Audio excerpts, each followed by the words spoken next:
전체 부동산 가격이 많이 다 올라갔어요. 서울도 네. 올라가고 부산도 올라가고 안 올라간 광역시가 없을 정도로 다 30평대가 10억을 다 넘겼는데 네. 모든 지역들이 이런 때는 지금 현재 그 데이터를 읽어보면은 우리가 그동안 안 봤던 지역들 그러니까 즉 우리가 이 지역까지 부동산 시장이 오를까라고 했던 지역들 이 지역이 오를까? 네. 예를 들면은 네. 경기도 평택시 네. 그러니까 서울에 사는 사람이 그냥 거주는 서울에 하면서 평택시까지는 막 부동산을 사봐야겠다 이런 생각을 안 하잖아요. 네네. 그쵸? 혹은 경기도 안성시 이런 것도 사실은 누가 부동산을 나 안성시에 아파트를 10채를 샀어 5채를 샀어 이렇게 얘기하시는 거죠. 전혀 없었던 곳이었죠. 네네. 그러니까 그런 지역들이 그 흐름이 돌아오고 있는데 이유는 네. 단순해요. 그러니까 다른 곳은 다 올랐으니 네. 이제 강남에 사는 분께서는 강남을 계속 사시죠. 예를 네. 들면 좋은 곳에 사시는 분들 혹은 서울에 사시는 분은 서울에 사시는데 그러면 나는 이미 주택을 보유하고 있는데 내 돈은 어디에다가 지금 투자할 때 가성비가 좋을까 이렇게 네. 이제 판단을 할 수밖에 없는 거고 그리고 뭐 이런 비싼 곳에 살지 않더라도 내가 지금 내 집 마련은 안 됐는데 내가 그냥 내 집 마련과 상관없이 내 돈을 어디에다 써야 돼. 그러면 결국 다 오른 데는 살 수가 없고 네네. 안 오른 곳인데 이제 나뿐만이 아니라 다른 돈이 봤을 때도 여기는 이제는 사야 될 때라고 네. 판단하는 곳들에 자꾸 돈이 돌고 있는 상황인 거죠. 안 오른 데가 요즘에 좀 오른다. 네. 그동안 안 올랐던 곳. 예. 그런 거를 보려면 어떻게 봐야 돼요?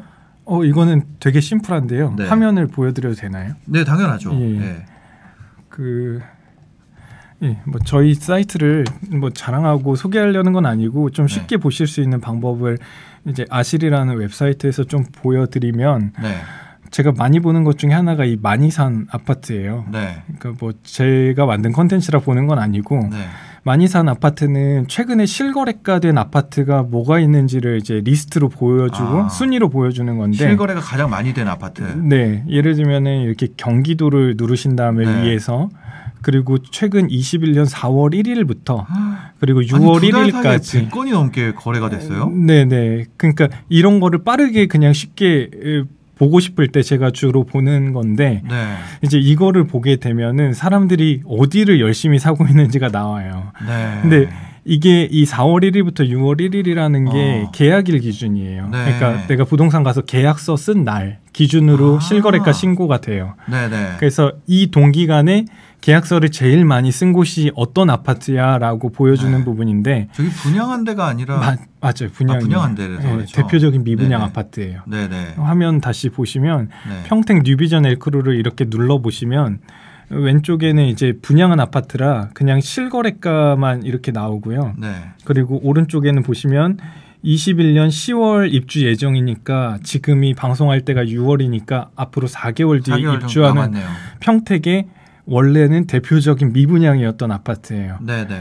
그런데 이제 미분양이었던 아파트니까 프리미엄을 덜 주고 아예 안 주고 계약금만 들고 여러 채를 이제 계약할 수 있는 아파트 중에 하나였어요. 지금은 프리미엄이 형성되어 있는데 그래서 적은 돈으로 여러 채를 살 수 있는 아파트 중에 하나였어요. 그래서 이제 물론 뭐 명의가 필요하긴 하지만 그래서 보시면 이제 실거래 현황을 조금 더 이렇게 눌러 보시면 거래가 엄청 많이 됐죠. 그러니까 분양 아파트니까 전세 월세 거래는 없고요. 그냥 매매 거래만 쭉 있는데 보시면은 거의 대부분 분양가에 적은 피를 붙여서 이렇게 많이 거래가 됐습니다. 그래서 모든 평형이 다 그렇게 거래가 됐고 또 하나 이제 트렌드를 볼 수가 있는 게 잠깐 새로 고침을 한번 하고요. 마니산 아파트를 경기도권에서 이렇게 보시면 2위가 정말 들어보지 못한 안성시 주은 풍림이라는 아파트예요. 근데 보면은 공도읍 용두리라고 아래 조그맣게 나와 있거든요. 그러면은 진짜 우리가 그냥 객관적으로 봤을 때 리에 있는 아파트를 2달 사이에 117건 매입을 그 밑에 보면은 그 밑에 공도 진사리가 그 옆에 있는 리인데 주은 청설이 100건이 팔렸고 주은 풍림이 117건이 팔렸어요. 네. 그래서 이게 정말 정상적인 거래량은 아니죠. 그러니까 우리가 흔히 그냥 객관적으로 생각을 해봤을 때 네. 이게 무슨 이슈가 있지 않고는 이렇게 팔리지 않는데 왜 우리는 보통 동 단위에 살고 있잖아요. 대부분. 네, 물론 그쵸, 뭐 그쵸. 리 단위에 살고 계신 분한테 죄송한데 보통은 읍이나 리까지 아파트를 사지 않는데 한번 눌러볼게요. 네. 눌러보면은 이렇게 오른쪽에 이제 지도 위치가 대략 나와요. 네. 읍이긴 하지만 그래도 그 도시의 외형은 좀 갖추고 있는 읍이죠. 보시면 네. 공도읍 안성시에. 그래서 이렇게 보시면 되는데 차트는 보면은 매매가가 이 파란색이 매매가인데 매매가가 엄청나게 떨어져 있었던 아파트예요. 네. 그러다가 최근에 가격이 급등을 했죠. 그래서 기존 거를 이제 회복을 했다라고 표현을 많이 하는데 네. 보시면 가격대가 굉장히 싸죠. 1억 2천, 1억 2천, 1억 1,500 다 이렇잖아요. 네. 근데 지금 아까 우리 신사임당님께서 말씀하셨던 4위에 있는 주은 청설 아파트도 똑같은 성격의 아파트예요.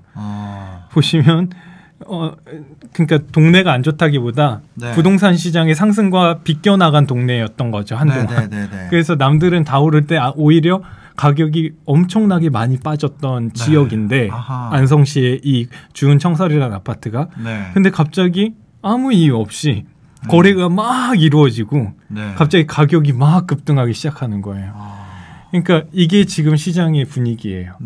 즉 두 가지죠. 분양권을 아주 프리미엄이 낮은 걸 많이 사거나 아니면 가격이 정말 싼 아파트를 여러 채 사거나 이게 지금의 전국의 분위기예요. 그래서 아니 근데 이게 여러 채 사는 거를 법적으로 막아놨다 그러지 않았어요? 뭐 세금 같은 걸로? 그렇죠. 이제 법적으로 막는 부분이 결국에는 여러 채를 사더라도 팔 때 시세 차익 본 부분에서 양도세를 중과를 빵 때려서 정부에서 세금을 많이 물린다거나 아니면 취득을 할 때 당신이 다주택자면 취득세를 더 높게 해가지고 아예 아파트를 처음부터 못 사게 하거나 가지고 있는 동안 보유세를 빵 높여가지고 오래 못 가지고 있게 하거나 이렇게인데 일단 취득 시점부터 놓고 보면은 1억짜리 아파트에 취득세는 뭐 중과가 되더라도 굉장히 일단 낮겠죠. 그죠. 근데 마침 지금 이 아파트의 가격들을 보면은 뭐 1억 2천대 혹은 1억보다도 안 되는 뭐 8,300만 원 이런 거다 보니까 이게 그 우리가 흔히 얘기하는 시세라는 가격이 있고 더 잘 아시겠지만은 세금을 매기는 공시지가라는 가격이 있어요. 공시 가격. 그래서 아파트가 예를 들면은 뭐 1억 2천이다. 그러면 세금 매기는 가격은 이것보다 한 70% 수준인 1억 아래예요.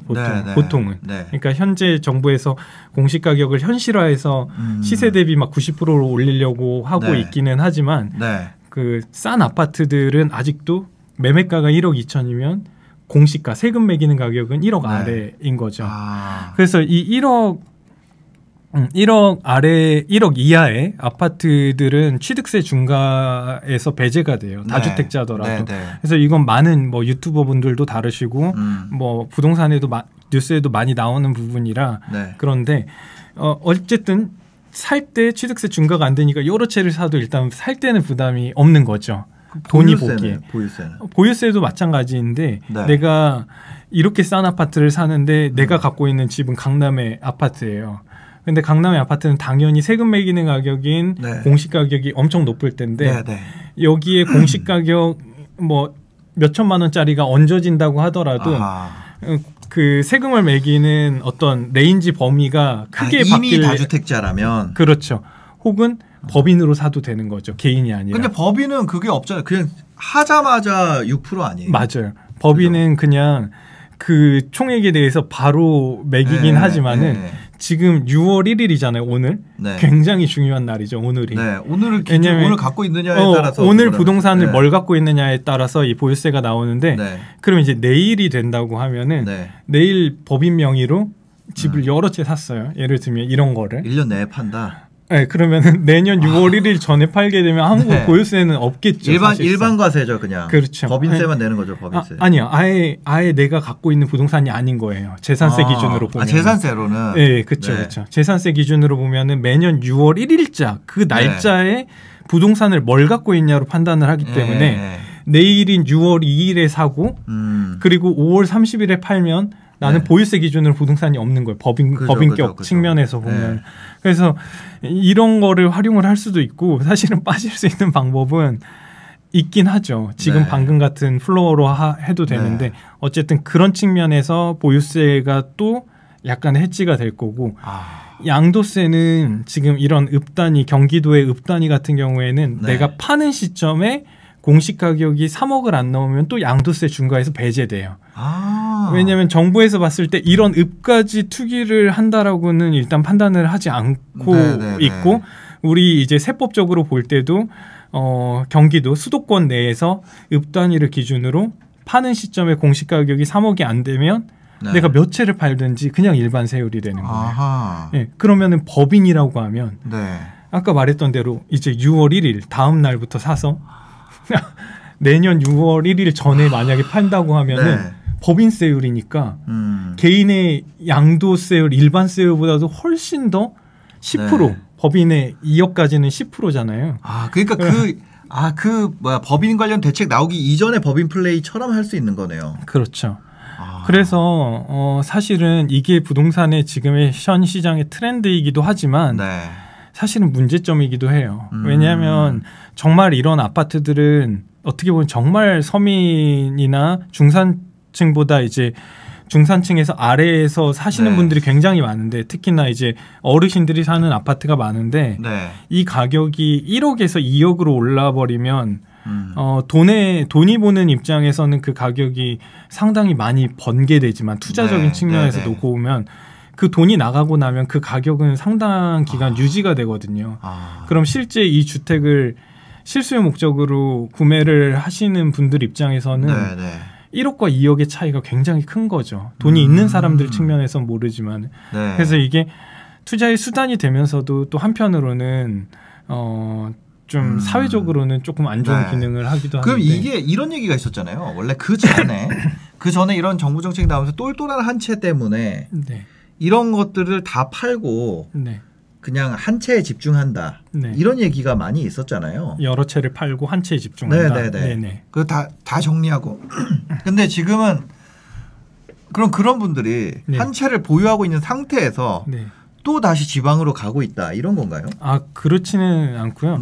뭐 그런 몇 명까지는 제가 세부적으로는 모르겠으나 예를 들면은 정말 그 여유가 있으신 분들은 이런 방식의 투자는 안 하시죠. 근데 이제 전체 거래량 볼륨으로 봤을 때 어떻게 보면은 내 집 마련을 아직까지 못했는데 투자의 수단으로 부동산을 사봐야겠다라고 하시면은 대부분 자본이 많이 크지 않은 범위에서 부동산을 사시잖아요. 몇 천만 원 범위 내에서 내가 과연 아파트를 살 수 있을까? 이런 고민들을 안고 계시는 많은 분들한테는 이런 흐름이 굉장히 매력적으로 보이는 거죠. 내가 소액밖에 없는데 부동산에 진입하고자 하는 분들이 이런 투자를 하는 거고. 예를 들면은 제가 뭐 모은 돈이 4천만 원밖에 없다. 그럼 이런 1억짜리 아파트를 전세 9천만 원에 넣으면 1,000만 원밖에 안 들어가는데 뭐 취득세든 다 해가지고 여기 보면은 지금 이 아파트인데 말도 안 되죠. 한번 보여주시면 전세가 8천이에요. 매매가 8,200입니다. 그러니까 백삼동 18층인데 맞잖아요. 네, 맞습니다. 7,500에 8,200이라도 한 7, 800 1,000만 원 안팎의 돈 가지고 막 한 채씩 할 수 있는 거죠. 근데 더 재밌는 게 그렇게 산 게 이렇게 올라버리는 거죠. 한 3천만 원 정도. 그러면 내가 1,000만 원도 안 들여서 아파트 한 채를 샀는데 몇 달이 안 돼서 3천이 올랐으면 300%죠. 300%가 되는 거예요. 그러니까 이걸 한 채 사는 게 아니라 여러 채 사게 돼 버리는 거예요. 그러면 사실은 제가 이제 아실 대표 입장으로 나와서 이런 게 매력적인 투자입니다라고 얘기할 수도 있지만 사실 상당히 우려스러운 부분이기도 하고. 그러니까 이게 뭐 매력적인 투자라기보다 현상을 얘기하자는 거죠. 현상을 얘기를 하면 현상이 그런 게 이제 드러나고 있다. 현재. 맞습니다. 그러니까 전국이 다 이래요. 경기도만 이런 게 아니라 전국의 모든 거래량 상승 순위가 화면 한번 잠깐만 보여주시면요. 예를 들면 제가 아무데나 눌러볼게요. 경기도가 아닌 곳들도. 부산을 예를 들면 누르면 그냥 하나씩 눌러볼게요. 이건 분양권. 그리고 이 아파트는 정말 싼 아파트. 동산 그린힐. 전혀 들어본 적이 없는 네. 아파트죠. 그러니까 100건씩 거래가 된다고. 이름도 아파트 이름이 아닌 느낌이죠. 네. 예를 들면 빌라 같은 느낌이에요. 네, 그냥. 네. 그리고 뭐 이거는 북명도 분양권. 네네. 종류가 딱 두 개예요. 싼 분양권 아니면 가격이 1억도 안 되는 아파트.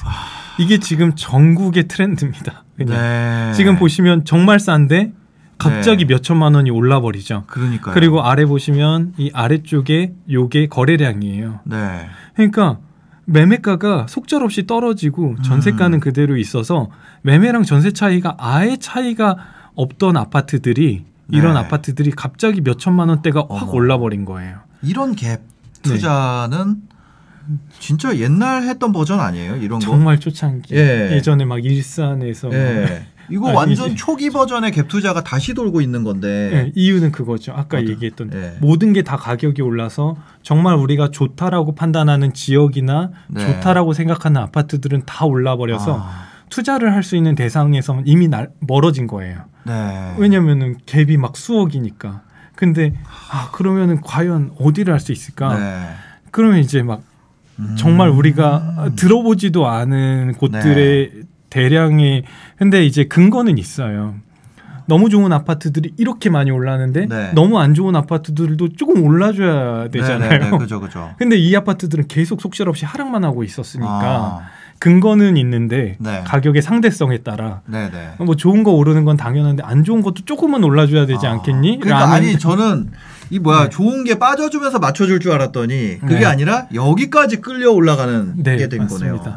근데 이제 이게 우리의 그런 세법적인 측면에서 봤을 때 하나의 뭐 구멍적인 속성이 있는 거죠. 그러니까 원래는 이 구멍이 없었으면 돈도 혹은 투자자도 이 영역까지 안 받겠죠. 공시지가 1억도 다 준 거야. 취득돼서 준 거야. 이러면 이 아파트들을 살 이유가 전혀 없어지는 건데 살 이유가 생겨버린 거고 그리고 돈이 봤을 때는 몇 개 여러 개를 사더라도 얼마 안 드는 거예요. 그러니까 유동성이 확 잠길 수가 있는 거죠. 그러니까 가성비로 놓고 보면은 진짜 1,000만 원도 안 되는 돈으로 뭐 4천, 5천이 올라버리니까 수익률로 따지면은 그러니까 뭐 빌딩 투자하는 것보다 훨씬 나은 결과가 돼버리는 거죠. 그리고 나중에 양도 중가도 안 물고. 그러니까 아까 백채라고 했잖아요. 백채. 아까 막 거래된 게 백채라고 그랬는데 한 채당 1,000만 원 들어갔으면 10억이에요.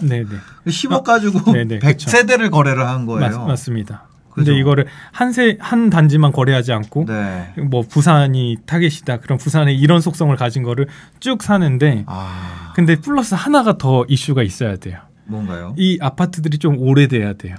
그래서 재건축 느낌도 나주면 더 좋은. 그래서 아실에서 보시면 25년 차 된 아파트에 대해서 여기 왼쪽에 보시면 대지 면적이라는 거를 만들어 놨어요. 그래서 이거를 눌러 보시면 이 아파트들이 가지고 있는 평균적인 대지 지분이 나와요. 그래서 이 대지 지분 25년 이상 됐고 이 대지 지분도 크면 재건축 얘기는 하나도 안 나오는데 야 여긴 재건축 되면 괜찮아. 대지 지분이 좋아. 이렇게 이제 또 이슈몰이가 되는 거예요. 그래서 이게 정말 진짜 한마디로 표현하면 아사리판인 상황이죠. 전국이 지금 남아있는 곳이 없네요. 맞습니다. 이런 거가 있다는 거를 예를 들어서 알잖아요. 그럼 내가 투자를 해보는 게 나을까요? 신사임당님이? 아니요. 저 말고 사람들이요? 내가 만약에 그게 참 대답이 어려운 문제인데 이런 것 같아요. 그러니까 신사임당님이 유튜브를 오래 하셨으니까 내 경험은 쌓여 있는 영역이 있잖아요. 보통 우리가. 근데 내가 이 영역에 경험치가 쌓여 있으면은 리스크가 있더라도 내가 나는 이 정도는 내가 해지할 수 있을 거야라는 경험치가 뒷단에 있는데 방송을 보시는 분들 중에 이제 뭐랄까 이게 처음이신 분들도 있을 거고 또 경험치가 쌓이신 오래된 투자자들도 계실 테니까 이 영역이 투자로서는 매력적일 수 있지만은 뒷단에 말씀하신 세법 개정이 나온다든지 빠져나올 수 없는 구조가 갑자기 나오게 되면은 엑시시 안 되잖아요. 엑시시 안 될 수 있는 구조이기도 해요. 그러니까 이거는 선택 사항이에요. 내가 얼만큼의 리스크를 테이크할 수 있느냐의 사람의 관점이지 모든 사람들한테 권할 수 있는 어떤 그런 방식은 아닌 거죠. 네. 네.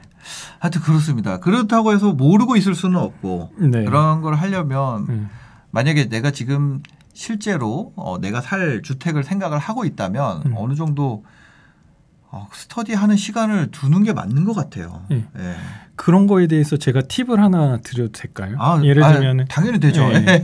제가 지도로 하나 네. 그 정말 제가 친한 동생이 물어봐서 네. 예시를 들었던 게 있는데요. 컴퓨터 화면 좀 보여주세요. 컴퓨터 화면 잠깐 네. 볼게요.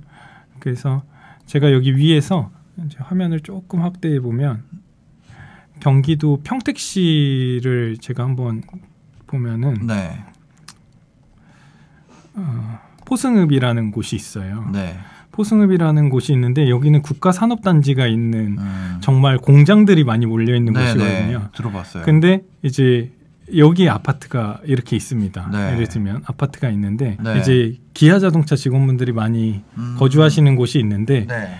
이런 아파트들도 보시면은 이렇게 모아미래도라고 있습니다. 네. 그래서 보면은 많이 거래량이 터져 있어요. 아, 그러네요. 거래가 이제 많이 형성이 되어 있고 이제 막 오를까 말까 막 이러고 네. 있는 곳들인데 이런 게 과연 투자로서 괜찮냐 이렇게 이제 물어보는 거예요. 아, 동생이. 네. 근데 네. 이게 이런 게 전국에 다 있잖아요. 이런 네. 1억대 아파트 네. 매매 가격은 떨어졌고 거기에는 이제 기아자동차 직원들이 살고 있으니까 전세가는 네. 좀 높고 네. 네. 그래서 매매 전세 차이가 별로 없는데 이런 단지를 우리가 만약에 찾아본다고 하면 네. 위에서 300세대 이상 예를 들면 네. 단지 규모가 커야 네. 되니까 뭐 200세대 이상이어도 됩니다. 네. 200세대 이상이고 매매 실거래가는 뭐 이렇게 막대를 줄이시면 2억 뭐 1억 6천 이하 이렇게 네. 잡으면 이런 단지들이 이제 나와요. 이런 네. 단지들만 전국에. 그럼 전국에 이런 식으로 똑같은 종류의 것들이 엄청 많습니다. 이제 나는 선택의 문제예요. 과연 내가 이 투자를 한다고 하면 네. 이 길로 들어서기를 내가 원한다 하면은 선택의 문제인데 네. 예를 들면은 신사임당님 친한 분 중에 부동산을 잘 하시는 분이 네. 야, 이제 포승읍이야. 여기 읍이고 나중에 양도세 중과도 안 돼. 네. 근데 이제 내가 기준이 없다. 그러면 와 그래 빨리 가보자. 여기 기아자동차 직원도 있고 하니까 이렇게 되는데 네. 저는 어떤 기준을 갖고 있냐면 네. 이 포승읍에 있는 아파트들은 다 이렇게 싸요. 예를 들면 네. 그렇죠. 근데 똑같은 읍인데 옆으로 조금 오면 안중읍이라는 읍이 있어요. 네. 예를 들면 네. 그러면 여기에는 싼 아파트들도 이렇게 있죠. 네. 이미 오르기도 했고 네. 근데 제가 하나의 기준을 드린다면 만약에 조금 덜 리스크하게 부동산을 대하고 싶으신 분은 네. 이 조건을 다 해제를 잠깐 하시고 네. 이 동네에서 이렇게 좀 비싼 아파트를 슬금슬금 올려보세요. 예를 들면 그러면 이렇게 좀 가격을 올려보시면 단지 핀이 사라지죠. 네네. 화면에. 그러면 이 동네에 아까 보셨던 곳은 싼 아파트 여기에 있었잖아요. 네. 근데 비싼 아파트들이 나름 여기에 있죠. 네. 근데 포승읍으로 가면 비싼 아파트들이 하나도 없어요. 무슨 얘기를 드리고 싶냐면 같은 1억짜리가 전국에 포진해 있다면 네네.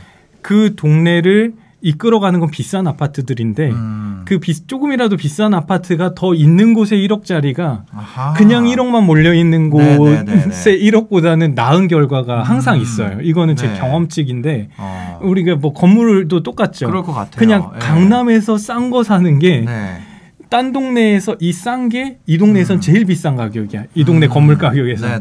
그러면 누가 더 나중에 오르느냐? 강남이 더 오르는 게 강남엔 더 큰 형님들이 자꾸 시세 리딩을 하는 거예요. 그래서 혹시나 이제 이런 리스크한 거를 하신다고 하면 이런 기준을 하나 더 두고 생각해 보시면 좋겠다라는 좀 팁을. 알겠습니다.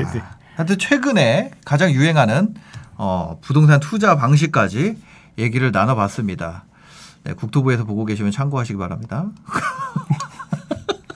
농담이에요. 네.